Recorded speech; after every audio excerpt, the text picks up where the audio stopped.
You see all this back here, the pedals, synths, shelf, all that? Completely useless. What's up, everybody? It's Julian. Today, I'm super excited. I'm going to be talking to you about something I think needs to be said more by people in the industry, man. We live in a golden era of music production and gear, but that also has a downside, and there's a lot of stuff being pushed on you that you don't need. So I'm going to be talking all about that today, helping you see through it and helping you maybe feel a little bit more confident just with the simple stuff that you already have to make your best music. Make sure to check out my sample packs at the top of the description on my website. It's the best thing you can honestly do to make the best track of your life right now. Thanks for the support, everybody, and let's get started. The first thing we must undeniably talk about is how capitalism plays into this golden era and how that's impacting the products.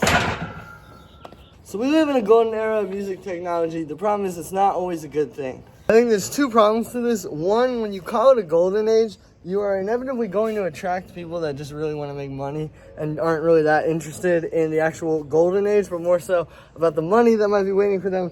The other side of this is it causes people to keep pushing out products year after year.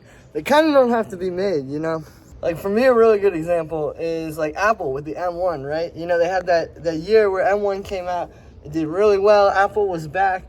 All these people, myself included, switched from PC over to Mac, and it was just really big for them, right? So they had a year where revenue was like up here. And then you get to the next year, and it's like, okay, well, we don't have an M1 to release. You know, we don't have like a new iPad or a new iPhone or anything. So let's just make the M2, you know? It's like, I feel like there's all these things where they have a really successful year. Revenue is here for 1 year. Maybe it was like here and here and here. And then they have a year where it's like this.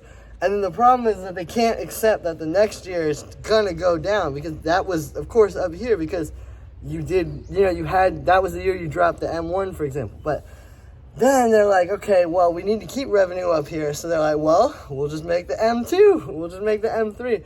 And I feel like it leads to a lot of redundancy, a lot of products that just don't need to exist, you know? I mean, think about like a guy with all the MPCs. Love them to death, but at the end of the day, like, do we really need 4 or 5 different MPCs that are basically just kind of the same computer with some pads on them and some buttons? I don't personally think so. And then add to it that a lot of this stuff doesn't really speed your production process up. It can honestly make it slower, you know, especially when it comes to plugins that claim to make things easier, you know. There's a lot of people out there making like breakbeat chopping plugins or, you know, like melody MIDI generators and stuff. And it's like, you can use these, but then a lot of times it just becomes so much faster to literally just chop up a breakbeat yourself, you know, by hand on the grid, or like actually sit there and just look at a musical scale and just start making a melody using that, you know. All these different tools, they can be tools, but they can also be hindrances. And I think that when it's incentivized to keep making them and keep selling them and keep coming out with a new product constantly, you end up kind of inevitably with a lot of things that you just can't really use. This is why I like to stick to what I call the toolbox method. So what is the toolbox method? With the toolbox method, what you do is you tell yourself, I'm sticking to this toolbox, right? Like when someone goes to work on a house, they don't sit there and pick through like 20 different hammers and 10 different sort of like shovels and all that. No, they just have the shovel and the hammer that they use, and that's what it is, right? And so I think you need to be the same way with music. It's like you have your toolbox, you have the hammer that you know you're going to use every time. You're not sitting there digging through like 15 other hammers trying to wonder, oh, is this the best hammer for this job?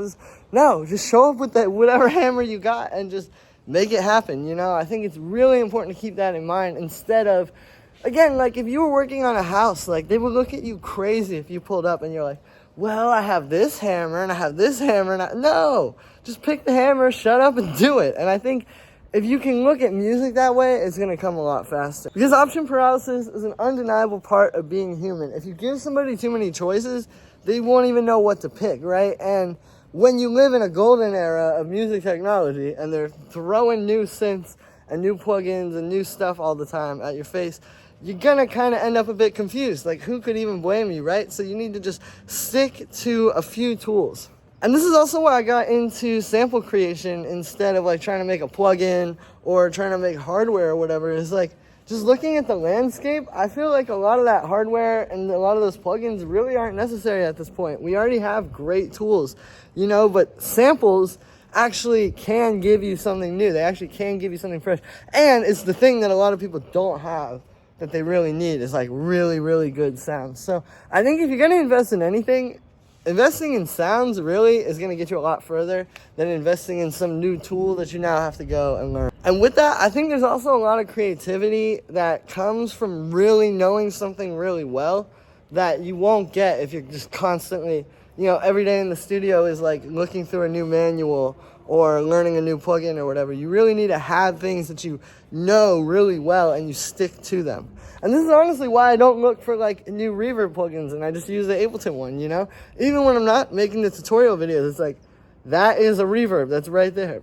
I don't need to go and dig and find a reverb. It's just the one that I have. So in summary, just try to keep all this stuff in mind. We do live in a golden era for this stuff, but at the same time, it can also put a lot of confusion in your head. And I think if you focus more on finding new and really good sounds, rather than new and good technology that's just going to complicate your process, you're going to get a lot further, a lot faster in production.